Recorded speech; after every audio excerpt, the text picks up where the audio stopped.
Welcome to Twice 5 Miles Radio, fertile ground for conversations worth listening to and remembering. I'm your host, James Navé, always airing first on WPVMLP Asheville 103.7, streaming online, WPVMFM.org. The voice of Asheville, heard all over the world and on other community radio stations like KCEI, Cultural Energy Radio, out of Taos, New Mexico. Thank you, Walter Parks, for our theme song. WalterParks.com for more on Walter's music. Davine Dial, thank you for managing WPVM-FM in Asheville. And Robin Collier, thank you for managing KCEI, Cultural Energy Radio in Taos. I really do appreciate it. If you would like to reach me, Navé at jamesnavé.com. Navé is spelled Nave. I'd like to remind you, we're sponsored by the Imaginative Storm Writing Project. If you'd like to improve your writing chops, imaginativestorm.com is a good place to go to start that process. Today, my guest is someone whom I've known for many years. His name is Paul O'Connor. Paul's a photographer, visual artist, painter, world traveler. He lives part-time in Crete. He also has a very active studio in Taos, New Mexico. You may know Paul if you live in Taos because he's the curator of Taos Portraits, a book that came out a few years back now. And guess what? He now has Taos Portraits 2, which just came out, and he's planning an event on June the 6th to celebrate this book. This is not just a book. This is an art piece. It's a performance piece, black and white photographs, 60 of them, people who have been active in the Taos art community for many, many years. So when I engaged with Paul on Zoom, we just started talking. So what I'd like to do now is segue into our conversation. And Paul starts out with a question asking me, what are you going to do on June the 6th? So here's Paul asking me that question, and we'll go from there. Hope you enjoy it. June 6th, where will you be? Well, I saw the notice, so I'm intending to be at your event. I usually started to try to spend a little more time in Asheville during that time frame, but this would be worth flying back out for. I mean, I'll come out for this. I'll be there one way or another. It's going to be too much. And I'd love to do, whatever programming you have. I'd certainly love to read. Yeah, I was going to say there's going to be readings if you want to be part of that. I totally want to be part of that. I on stage. Full on love to do that. Yeah. We've got a loop of all 60 images, 6 seconds frame that'll be on the big screen going on. And then there'll be music and food, and then there'll be a period where we'll go in and have a reading as well. I would love that. I wouldn't miss that for the world. You now have volume 1 of Taos Portraits, volume 2. Maybe you'll have volume 3. We don't know. But have you seen volume 2? It came out so nice. Circling back to what you said about volume 3, I swore I would never do a 2, and here we are. So I just gave birth in a way, and it's hard to think of the third one already. Well, the reason I'm thinking, or not maybe that you won't do volume 3, the people that you have in volume 1 and volume 2 are all analog, retro people from another age. And it won't be long before most of the ones in volume 2 will be dead, myself included, in terms of the enduring element of that historical document. So whatever you get from this point on will be the digital age people, a whole different thing. Now, I'm not saying you won't do 3, 1 and 2. That's the remnant. That's the final version of what once was. What we have now is the version of what is going to be. I mean, there's certainly plenty of people floating around out there that would be fine to be in it. Absolutely. I think the theme would be really interesting to bridge into the digital age. So I think that's your theme. And so in some ways, a third one would make sense from that bridge point of view. Yep. Yeah. And then that might be your last round because it takes so damn long to do these things. They really do. It's been years and years. I mean, just the moment we said, hey, let's do book 2 with Bill Whaley, Kelly Paschalk, and myself, we had that meeting. It's been 2.5 years. And of course, Bill passed away like 2-3 weeks after that meeting. And we picked up Lynn Robinson to take his place as the overall editor of the stories. For 2.5 years, I've been on the phone, calling, texting, one form or another, absolutely every day, Kelly Paschal, who is the graphic designer, the overall project manager, let alone 60 artists, 60 writers, copy editors, proofreaders, and then a whole nother level of people, book brokers, printers in China. It's been crazy every day. So how has it unfolded in terms of your understanding of the Taos community? What do you know now that you didn't know before? What I want to say, and it kind of answers that question, is there's a constant new wave of creative artists arriving. What I notice, and myself included, tend to get siloed into the people I know and the people that helped shape my vision and all that stuff in our groups, you know. But I've really, through this project, got myself out of that and noticed and discovered and met a whole new generation of artists. Sometimes I hear sometimes this cranky refrain, oh, it was better back in the day. Well, it was great back in the day, but guess what? It's great right now too. What I've discovered is there's fertile ground for book 3. There's all kinds of very interesting, talented people showing up that unless you get out of your bubble, my bubble, and meet new people, go have coffee in new places, exit the comfort zone, you'll find these people, and they're wonderful. Taos Portraits 1, you have a lot of folks who had been around Taos for a long time. Who's the oldest one in Taos Portrait 1? How far back does that reach? And then as we move forward through Taos Portraits 2, and then maybe on into the new batch, I can see that going quite forward into the future. Where does it reach back to? The oldest person in that first book? The oldest person in book 1, I believe, was Frank Waters. I've always said, and maybe I'm wrong, he was 91 when I photographed him in 1991. That would have made him born around the turn of the century. And I think that's correct. Frank Waters, what a tour de force of capturing the essence of a place and land and people through the writing is Frank Waters. So you have Frank Waters born in the right Let's around just say the turn of the century, not this century, but the previous century. And so he would be 124 years old as we speak in November 2024, and he would be probably 125 years old when you do your opening in June 2025. So we go all the way back to almost 1902. 1902. You Google it. Well done. So we can go all the way back to 1902, which is only 20 years after the broken wheel incident, when the artist first discovered Taos in 1879 or 80, somewhere in there. Around there. Right. Yeah.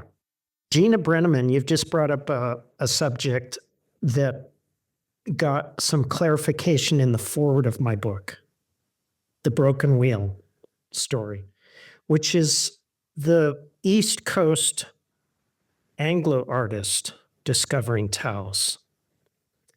Because she points out, you know, the Pueblo people have been making art for time out of mind. But we always talk about the broken wheel. And what I've tried to do in volume 2, God, there's so many side stories to get here. I've tried to include more Pueblo artists. There weren't so many, in fact, hardly any in volume 1, partly because I didn't have close enough relationships with the Tiwa people. And I certainly wasn't going to go knock on doors and say, hey, can I do your photograph? So it just didn't organically happen. Fast forward, book 2, I have many good, close, deep relationships with Pueblo artists, and it was just easy and natural. Yeah, in the foreword, Gina Brenneman points that out, that we need to remember art was being made in the valley long before the broken wheel. And for people listening, the broken wheel incident was a time when 2 painters were traveling around in a wagon. What else do you travel in the 1800s, right? And the wheel broke, and one had to come to Taos to fix the wheel, and the other stayed with the wagon. And when the one in Taos spent the time in Taos, that artist thought, this would be an interesting place to come and paint. And in some ways, I like the idea of 2 people having something break down. And within the breaking, they find a new way to express themselves, building on the long ongoing traditions that have been in the Taos Valley, as you said, for Pueblo, 1,000 years, some say. We think maybe more. Culturally speaking, the wheel breaks, and in breaking, they discover all the newness that's whole again. Yeah, yeah. It's often the case that when things break, something new is found. Of course, the petroglyph art, just to circle back, I think is even older. You've seen some of the petroglyphs around Taos. I don't know what date those are. Maybe they predate the Tiwa people. I don't know. So we have a tradition, and the tradition is ongoing, and that tradition is in the Taos Valley. And it's actually, just to be fair to the rest of the world, everything is connected. And part of what I like about Taos and the people I know who are the artists in Taos and the new ones I meet, the people that have been around a long time, they all seem to know that even though the Taos Valley, where so many people have come and created over the years and made great significance throughout the world, everybody seems to know they are connected to something much bigger than themselves that goes out beyond the Taos Valley. We're talking about something that's exclusive to the world, not exclusive to Taos Valley. I know you and I are both well grounded in Taos, and I am in your second book, and I really am thrilled to be there. My photograph looks great, I have to say. You did a fantastic job. And I am just one of the many people that are in that book. And I am of the mind that we're all reaching out all over the world. And all your book does is give the viewer an opportunity to look at some of the people who are quite aware of how connected they are and how much they require that connectedness to make the art they make, even though they're doing it individually. Each picture in Taos Portraits 2, Taos Portraits 1 stands alone. And yet it would not be a book without everybody gathered in those pages. You know, Navé, you just nailed it so perfectly. I'm going to record you actually and quote you, because it's truly that. One of the questions I always get, well, why do you photograph so-and-so and not so? You know, how do you pick who's in there? And what it is, and what I see in you and everybody that's in this book, it's a thread in a fabric that creates the community. It's not that these are necessarily the most successful artists or the most quote unquote famous people. That's not my interest. My interest is that community fabric that you're speaking of. And that is what makes the support to be creative. It takes, for me, I can speak for myself, it takes a community of like-minded individuals to support my creativity. I think that's what draws me to one person rather than the other, is just their exemplary ability to light fires in other people. And what I most especially am intrigued about as I sit here on Zoom talking with you, and you and I have had who knows how many conversations over the years. We've known each other quite a while. I am completely grounded in the essence of what I know of Taos. And yet I am sitting here talking with you on Zoom in the Philippines, in Manila, and you are sitting in your new house you just moved into in Yeah. Crete. Right. We are in completely different locations, and yet our psychologies, this shared exchange, is confined to the valley there in Taos, the high mesa. Yeah. Yeah. So there's your connection. That's the beauty of it. It has no borders. It has no authority checking a passport.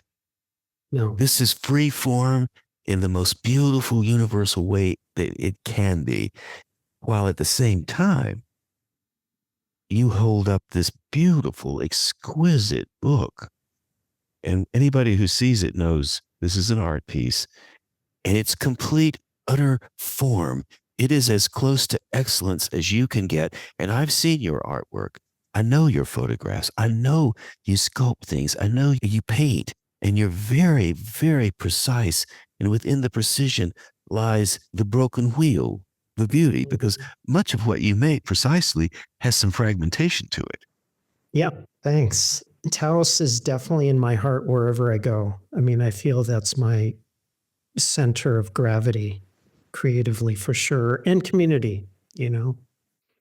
I mean, we've been over here now for a couple of years. Post COVID, we just went on an adventure, bought a sailboat in Barcelona and started cruising around the Med, and fell in love with Crete. Sold the boat and found this old ancient stone farmhouse that was just completely renovated. So I didn't have to do anything. I go back and I work in Taos in the summer for 4 or 5 months every year. I leave my camera there, by the way. Pretty much all my creative stuff I leave there. I'm still kind of trying to figure out what I'm doing here, except that I'm swimming every day. That's my outlet. Although I did find a studio to work in. I found a guy, basically me, but he's from New Zealand. He's been here for 6 years, does woodwork, has a full wood shop, tools, everything. And he's letting me rent space in there so I can build stuff. I built like the furniture I'm sitting on. And then eventually, I want to get back to making sculpture. The book for the past 2.5 years has been my creative outlet. There has been no mental or physical space to do other art other than creating this book. And I was going to say, you sculpted the book. This is not just a casual one-off book that has a little paper around some pictures of, oh, here, take it away. I'd like for you to talk about what went into making this book. It's a serious piece of work. 2 years is a long, long time to work on it. And you've been working on this, in all fairness, through the first book, the second book. You've worked on this for a long, long time. 35 years. Yeah. When I first arrived, TZ and I, on our honeymoon in 1989, I started immediately photographing the old timers who were part of the Taos Moderns. And what basically defines the Taos Moderns are people that came post-war, often on the GI Bill, to study art with Andrew Dawsberg. And they too would come and never leave. Dawsberg, in a way, was kind of a Pied Piper, bringing these artists here, and then they would never leave. That constituted what's called the Taos Moderns. And there were still a number of them alive, and there's many in book one. You know, Robert Ray, B. Mendelman, Barbara Harmon, Agnes Martin, Malcolm Brown. He was part of the Taos Moderns. He figures in the book that David Witt wrote called The Taos Moderns. So anyways, caught a bunch of them, got to know them, hear their stories, do their photograph. I slowly would have exhibitions. Whenever I had 15 or 20 portraits, I'd have a show. And then another 7 years, oftentimes it took 7 years to get 20 photos, have another show. 2012, I published volume 1. So volume 2 is photos from 2012 to today. It's 12 years of photography, but 2.5 years of production.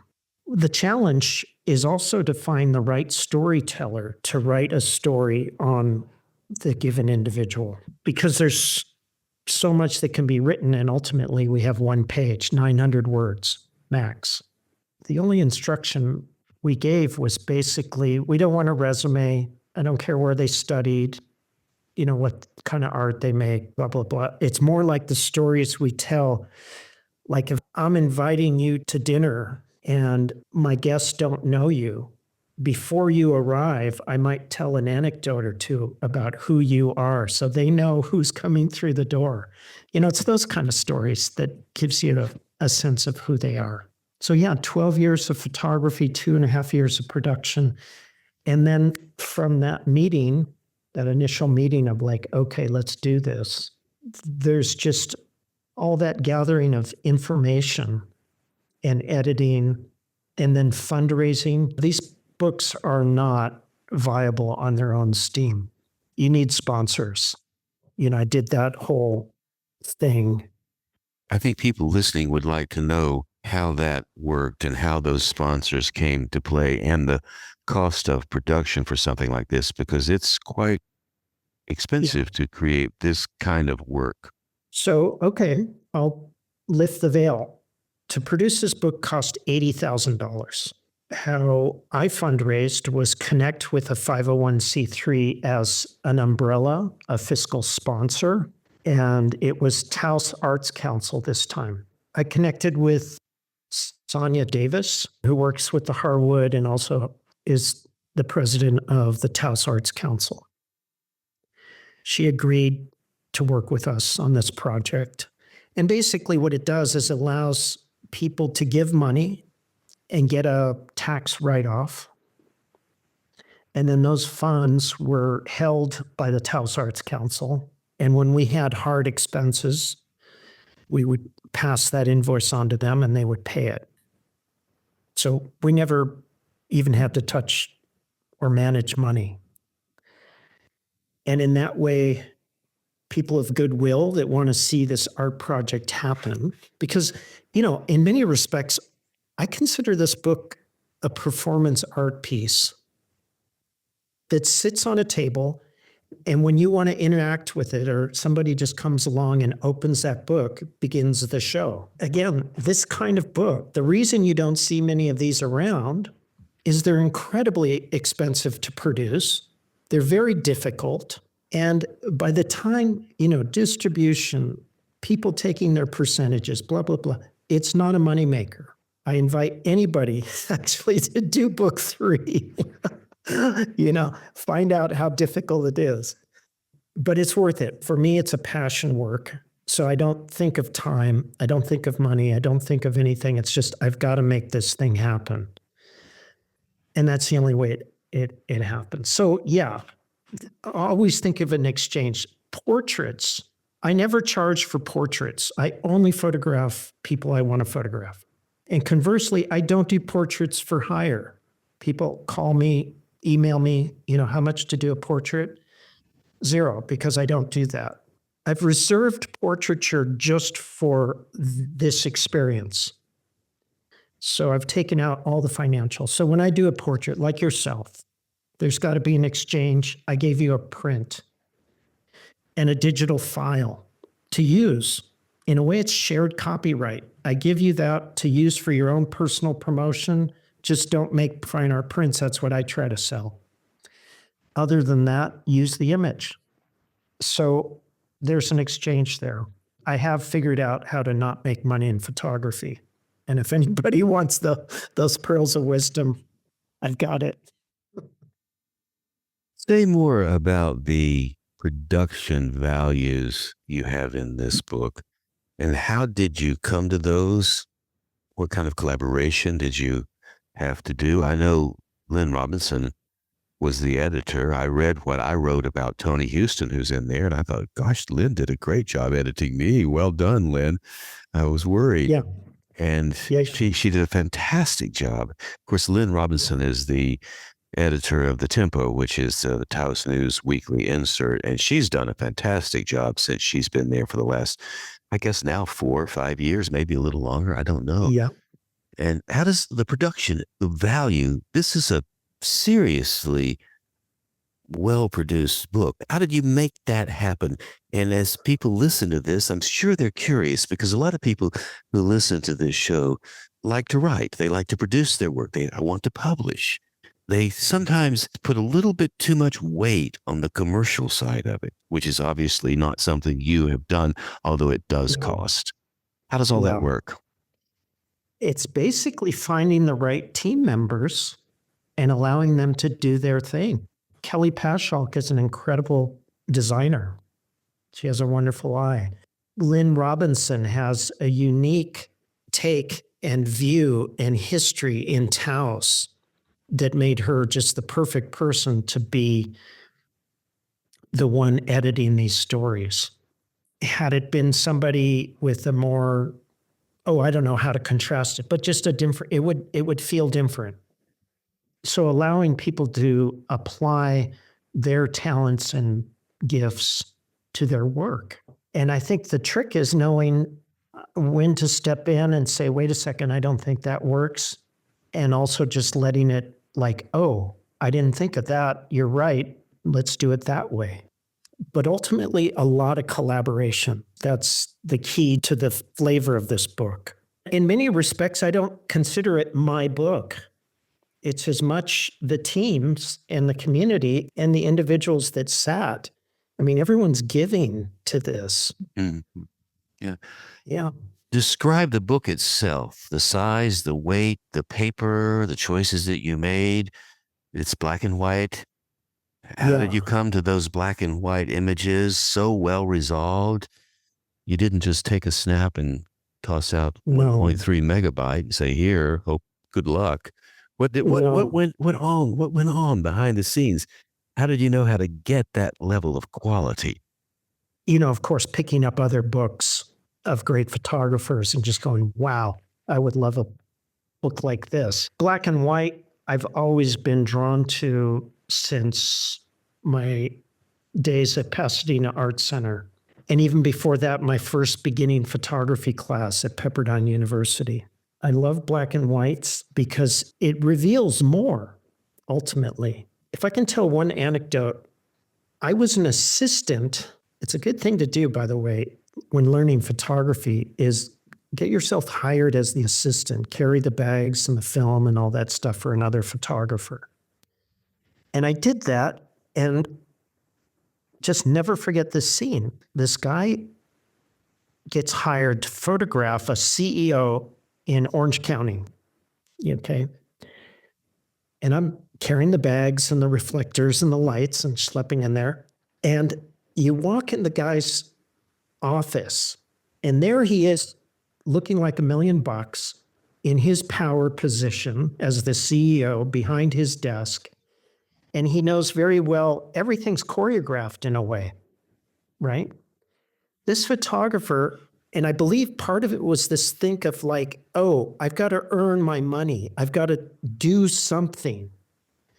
And he starts changing this and asking him, can you move a little bit to the side? And all of a sudden, he's not in his power anymore. He's lost his power because he's following the instructions of a photographer that thinks he has to do something. My point was, walk in the door, say, don't move. Set up your equipment and take the photo. That's him. That's his essence. He knows exactly who he is. Why mess with that? That really marked me. It's like I try not to give people direction. Let them find their own expression that they know very well. Like right now, Navé, if you don't move right now, look at your hands, look at your posture, everything. People that know you have seen you do this 100 times. That's Navé. I can take this photo, boom, I've got you. But if I said, oh, wait, put your hand a little bit more to the right and up in the air, yeah, that's not you anymore. I try to not do. You're quite right, because when you took my photo, I came out to visit you. I think I was actually interviewing you for another show. You've been on my show Yeah. once before, so this is your second visit here to Twice 5 Miles Radio. I had no more thought of being photographed that day than anything. I was going out to see you. You showed me your place, your studio. I was completely thrilled to be able to be there. We had tea, petted your dogs, and just talked about life. And I did the interview, and it was a sweet time. And somewhere in the course of that, there in your kitchen, you said, I'm going to take your picture. Let's do it right now. And you got your camera, you put up a black backdrop, it's the black cloth. And you said, here, I'm going to shoot this right now. You set your camera up and you shot it. And you maybe took 3 or 4 shots. You didn't take many. And you said, don't move. Just stay right there. And I had a brown sweater on that my friend Arlene Burns had given me. It was a Trussardi sweater. It was a designer sweater. Her husband, who had died of brain cancer, had owned that sweater for 50 years. I would like to think that sweater was handmade by the original designer, who's now gone on. It's an exquisite sweater. Even to this day, when I wear it, people stop me and say, my God, that is the most beautiful sweater I've ever laid my eyes on. I had that sweater on because I wear it. It was cold outside. And so the sweater has now made its way into this document along with me. But the thing that I remember most about that afternoon, when you showed me the image, you said, look at all the spots on your face. Look at all of those wrinkles in your face. Look at that old face. Now, I'm in my 70s, so I'm not going to have a young face. Right. You said, that is what I want. The wrinkles, the flaws, the broken wheel. Yeah, absolutely. You were perfect. Part of the reason I did the black background, by the way, is because you were in my space. If I was in your space, I wouldn't have done that. Because I wanted to just isolate you. I didn't want any detection of my place. Yeah, it's funny. I've gotten a shouting match. I probably shouldn't name names with somebody. Just let the names be mysterious. Just know that they're out there. We don't know if it's book 1 or book 2. Well, it's book 1. Anyways, you make me look old. And I'm going, well, you are old, and you're beautiful, by the way. We all do that. I do that. When someone pulls out the camera, group shot or something, I strike the pose. We all are self-conscious to that extent. And what's difficult is to find that moment and that confidence and the freedom for me to take these photos, because they're not glamour shots. They're pretty straight off revealing. When I take a photo, I like to have the feeling that there's nobody else in the room, not even me. That the viewer of that image is viewing you directly, not through a choreographed perspective. Right. And also, those photographs, mine included, they were shot in ordinary ways. I'm just sitting, I'm not doing anything special, just moving through my day. When we finished with the shoot, which was very short, you folded up your blanket, put the camera on the counter. I put my gear back in my sack and said, thanks, see you later. And off I went. Gave it no more thought until 2 years later, when you had a show in Taos. This was sometime last year. Tony was there. I was there. All the people Yeah. that are in the book were there. And you had everybody's picture on the wall. And I walked in and said, my God, there I am. And that was I hadn't thought of it until then. So it's just amazing at how when you capture the ordinary, the essence of the person comes out. So it becomes much more precious rather than the posed picture, which so many people do, trying to be so interesting. Yeah, no, I just love those moments of just natural presence. And so now the book is finished. It's been delivered. People can pick it up in Taos at 2 or 3 different locations if they'd like to have it. And I Yeah. know that you're planning a really interesting event for this book in June. So I would love for you to tell us a bit about where people can get it if you're in Taos, or how you can order it if you're not in Taos, and also some vision for this event that you're doing. And yes, I would love to read something from the stage at that event. So I'm confirming. Absolutely. Yes. Yeah, we'll have some readings, and on the big screen at the theater will be all 60 photos on a loop, like a 6-second cycle for each photo. Yeah, where you can pick it up is at Michelle's Boutique. It's right next to Martyrs Restaurant. She's right on the main drag. Michelle and I go way back. We grew up in Malibu. I knew Michelle before I even knew what New Mexico was. And I was working for her dad, who had an art gallery in Malibu. His primary artist was Jim Wagner. So I met Jim, and of course, Bobby Walker. Bobby was an Easy Rider. I mean, he has a long history with Taos and, the communes, the hippie scene, and Dennis Hopper and all those guys. Michelle's dad, I was working for him, and I knew Michelle from the beach, and I didn't know they were related. It was funny. I actually got turned on by Taos by her dad and Jim Wagner. And he's in the book, Robert Walker is, as well as Michelle's husband, Bruce McIntosh of Meta Theater. I know Bruce very well. Yeah. So all that to say, she's selling the book for us right in town, right across from the TCA, basically. And then Jack Lustig, Fine Art New Mexico, up in Arroyo Seco. He's a digital printer, Photoshop master. He's been my better half. All my photos are worked through with Jack and the printing, etc. So he's selling the book. And then they're available online at taosportraits.com. And we'll ship worldwide. Tell us about this June the 6th thing. What else do you have in mind for this? We had planned it for October, but the shipping schedule got thrown off, and then we had to cancel that.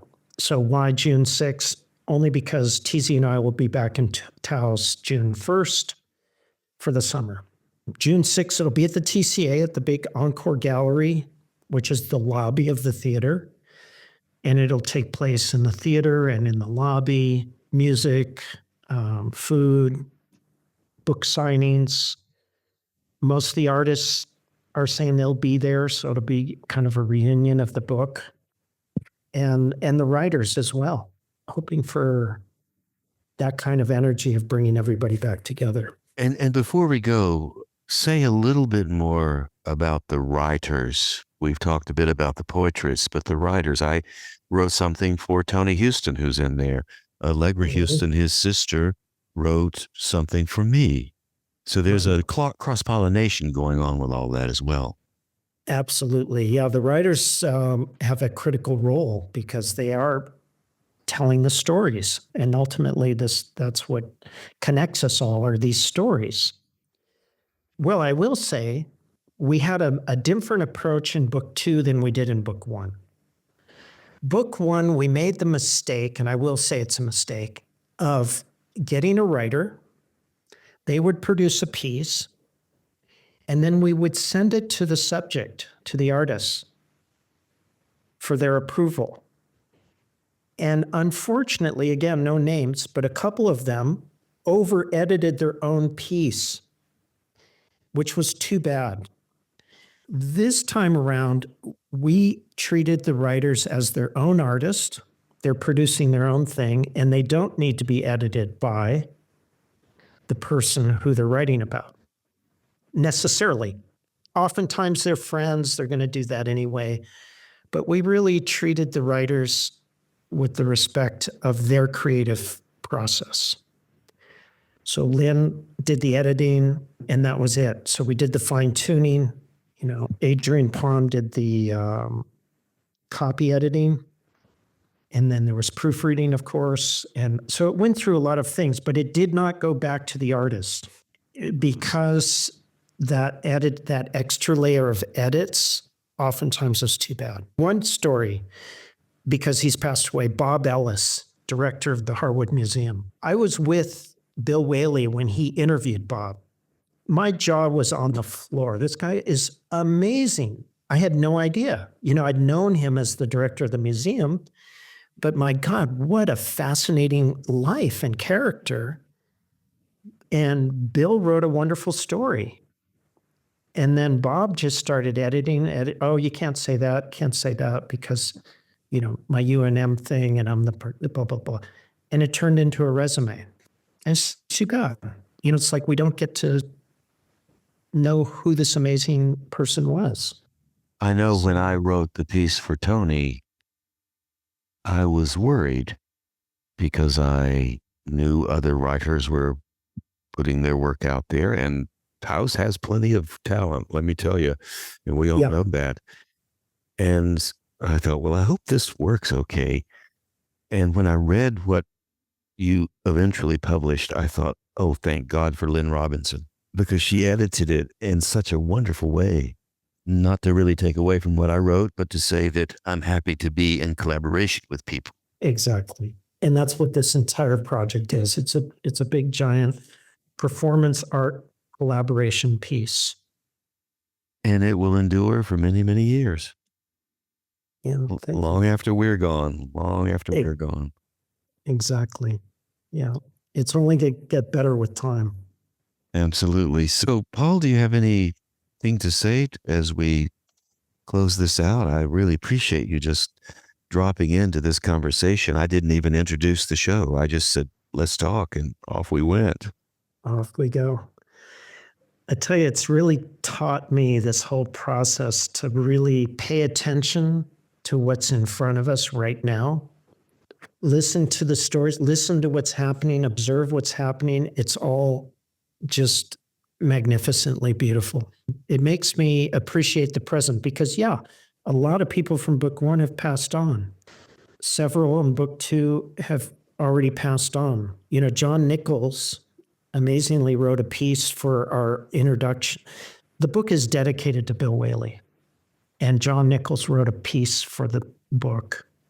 And then soon after, he passed away. So it's really like grabbing these last moments and thoughts from people is wonderful. It's a beautiful thing. Everybody loved John. He was one of the great contributors to the art sensibilities of Taos for who knows how many years. And he died doing exactly what he loved to do, which was be in his studio and be John Nichols, generating his writing, his art, and just being himself. And that's a really wonderful thing to think. And one of the beauties, I think, of doing artistic work, however it plays out, it gives us a sense of satisfaction. Okay, I may not have everything right, but I've done a little bit of breathing along the way, and that feels good. So when John took his last breath, I'm sure he felt fine about that last breath, as he had with all the other breaths he took over the years.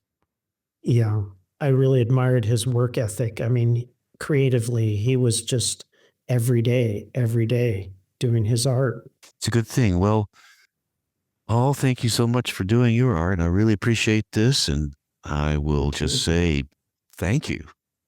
And we'll see you this summer. I can't wait till you have a copy in your hands. I'm looking forward to it. So, enjoy the rest of the time in Crete before the summer, and I'll do the same in Manila, and we'll cross paths coming in June. I'll look forward to that. All right. Ciao. And there you go, my friends. Thus concludes my conversation with Paul O'Connor. I was thrilled that Paul took the time to talk to me. I've had many conversations with him, and sometimes they happen in a parking lot. I'll be at Smith's grocery store in Taos, coming out after having been in doing my afternoon shopping, and bump into Paul. We lean against the car and have a chat. That's how it works in Taos. You just bump into people and they say some things to you, and then you make a connection and then you move on from there. So I'm glad Paul's in my life, and I'm really thrilled about the June 6th event. I'm looking forward to that, no doubt. As I said in my conversation with Paul, I'm recording this in Manila. Manila is very different than Taos. It's very different than Asheville in lots and lots of ways. It's tropical. It's in Asia. It's also very hot. I like the idea of Thanksgiving, which is now this weekend. So happy Thanksgiving if you're listening to this over the Thanksgiving holiday. I like the idea of being warm. I've never been warm in the wintertime. I've always spent my winters in cold places. New England a few times, certainly Asheville quite a bit, also in Taos. And every time the winter comes around, I always enjoy it. I like the snow, but there's a part of me that wants the warmth. I want June 6th to come, or I want the spring to come.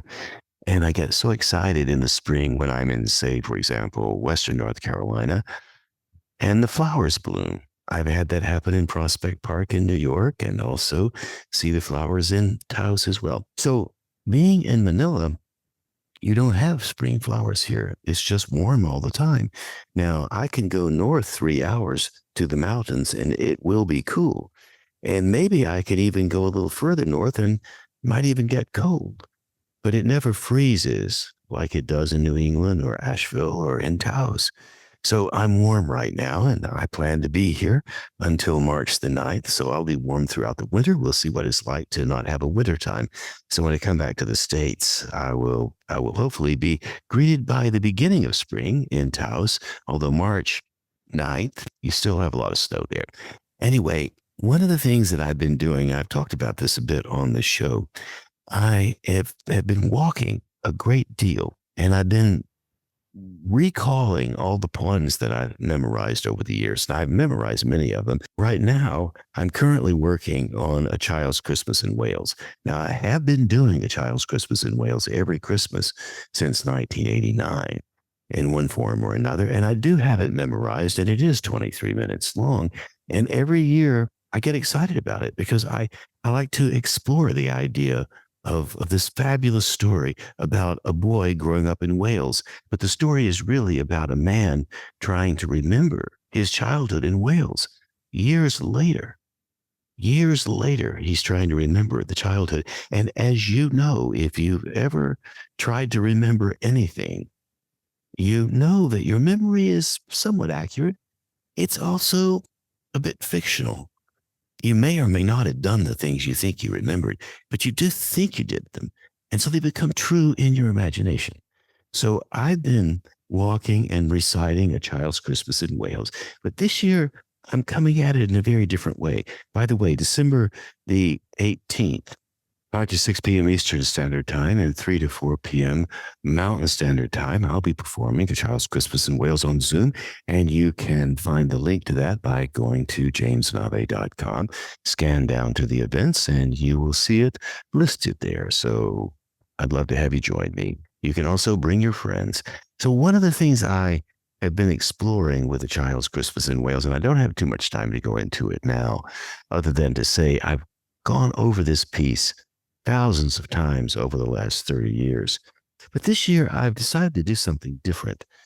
When you memorize a piece of poetry or anything, you bring your imaginative circumstances into the story. So I might imagine what it would be like living in Wales. I might imagine what the snow would be like. And I have done that. There's a scene early in A Child's Christmas in Wales when two boys are throwing snowballs at the cats. So I've been imagining throwing the snowballs at the cats. So this year I'm trying something different. Instead of imaginary circumstances, because I know the poem so well, I'm going to say the poem while letting real circumstances bubble up in my imagination as they please, with no narrative through line. I'm just going to let the images come up of me growing up on Pine Lane in Western North Carolina, the snow in Pine Lane. There's no sea near Pine Lane off of Brevard Road in Western North Carolina. The sea is much further east toward the Atlantic. But I'm going to imagine the field as the sea. There was snow there sometimes at Christmas, and other times there was no snow. We didn't have snow all the time. So I'm going to let those images pop in my imagination as they come up. So instead of thinking about what I might imagine the image to be, for example, we ran down the garden with the snowballs in our arms toward the house, and smoke indeed was pouring out of the dining room, and the gong was bombulating, and Mrs. Prothero was announcing ruin like a town crier in Pompeii. Oh, this was better than all the cats in Wales, standing on the wall in a row. Now, as I'm saying that, I'm imagining what it might be like. So this time, I'm going to just let whatever memory pops up from my own childhood.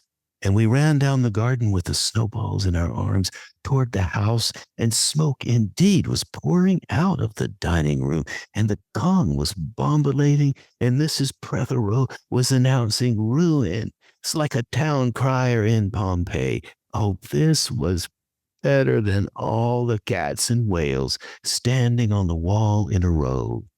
Now, I threw a lot more energy in that second bit, and the reason why was because I was imagining me, along with some of my buddies I grew up with, running down Pine Lane toward my grandmother's house, and there was smoke coming out of the chimney of the little house my grandmother lived in, and then I ran into the house, imagining my grandmother, who always sat there on the couch, sewing and knitting and quilting, but I imagined that she was standing in the middle of the room, all a panic, like when my brother David and I one summer wrote the F word on the chalkboard above her telephone. And oh my goodness, I won't tell you what she did, but she was very upset about that.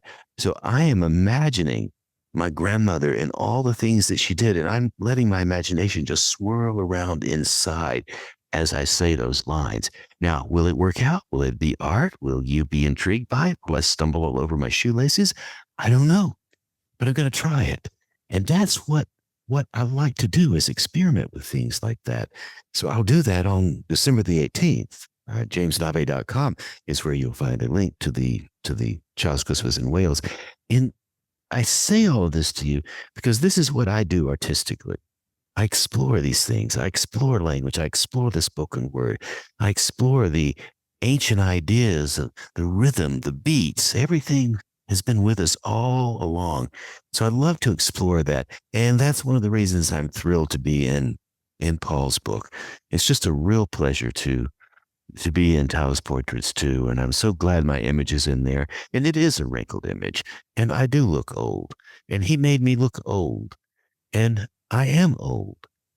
And if I try to remember back to my childhood in Western North Carolina, I am a man remembering back to my childhood. And my friends, memories like that are always fragmented. They have little edges around them. And that's okay. We can fit all those edges together. And I look forward to doing more rehearsal, and maybe you can come and watch me do whatever I do for A Child's Christmas in Wales. And I really do appreciate you taking the time to listen to Twice 5 Miles Radio. And I guess we've arrived at the top of our time together. So thanks so much. And you have been, as I just said, listening to Twice 5 Miles Radio, fertile ground for conversations worth listening to and remembering. I'm your host, James Navé, always airing first on WPVM LP Asheville 103.7, streaming online, WPVMFM.org, the voice of Asheville, heard all over the world, and on other community radio stations like KCEI, Cultural Energy Radio out of Taos, New Mexico. Thank you, Walter Parks, for our theme song, walterparks.com. For more on Walter's music, Davine Dial, thank you for managing WPVM-FM in Asheville. Robin Collier for doing the same in Taos, New Mexico. KCEI, Cultural Energy Radio. I am Grateful to have both stations to air this show on. And you can reach me, Navé, at jamesnavé.com. Navé's spelled Nave. And I would like to remind you, we're sponsored by the Imaginative Storm Writing Project. If you'd like to improve your writing chops, hang out with a group of people who are really great and enjoy having newcomers show up, you can go to imaginativestorm.com, and there you will find some links to connect you with what we're up to. Even do some free workshops. If you'd like to write with us, we'd love to have you. And so that's pretty much it, my friends. Thanks so much for tuning in. I really do appreciate it. And hey, I do hope you come back sometime very soon. And until then, maybe, just maybe, I'll catch you on that turnaround somewhere down the line, especially if you come through Manila in the next 4 months. So there you go. Thanks once again for listening.